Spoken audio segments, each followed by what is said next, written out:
YSR Congress party ఆవిర్భావ దినోత్సవాన్ని జరుపుకుంటా ఉంది. ఇప్పటికే 2011లో ప్రారంభించి 15 సంవత్సరాలు పూర్తి చేసుకొని ఈరోజు 16వ సంవత్సరంలోకి ప్రవేశిస్తూ ఉంది.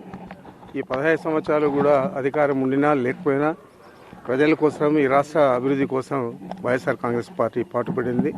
మా నాయకుడు జగన్మోహన్ రెడ్డి గారి ఆధ్వర్యంలో. అదేవిధంగా రాబోయే రోజుల్లో కూడా మేము ప్రజల కోసం, ఈ రాష్ట్ర అభివృద్ధి కోసం శక్తివంచన లేకుండా జగన్మోహన్ రెడ్డి గారి ఆధ్వర్యంలో పనిచేస్తామని చెప్పి మీ అందరికీ కూడా తెలియజేస్తా ఉన్నా. మీకంతా కూడా తెలుసు, చెప్పిన అబద్ధం చెప్పకుండా అనేక అబద్ధాలు చెప్పి ఈ రాష్ట్ర ప్రభుత్వం అధికారం లేకొచ్చి ఏది కూడా అమలు చేయకుండా పేద ప్రజలందరినీ కూడా కుంగదీసింది. ఈరోజు బ్యాంకుల దగ్గర చూస్తే ఒక మహిళ కూడా కనపడదు. బ్యాంకుల ముందున్న టీ బంకులన్నీ ఎప్పుడో ఎత్తేసారు, వాళ్ళకు వ్యాపారం జరగకుండా. ఈ విధంగా చూస్తే రాష్ట్రంలో ఏది కూడా అభివృద్ధి లేదు, ఏం లేదు.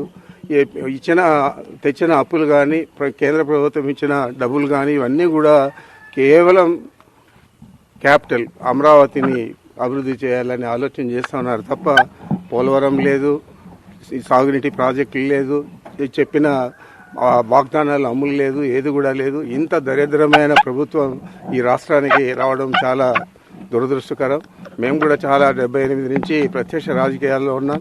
ఈరోజు చూస్తే ఇలాంటి ముఖ్యమంత్రి కానీ, ఇలాంటి ప్రభుత్వం కానీ ఈ రాష్ట్రంలో ఎప్పుడు కూడా రాలేదు, రాబోదు కూడా.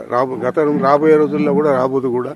మరి ఈ దురదృష్టకర పరిస్థితుల నుంచి భగవంతుడే ఈ రాష్ట్రాన్ని కాపాడాలని చెప్పి నేను తెలియజేస్తా ఉన్నాను.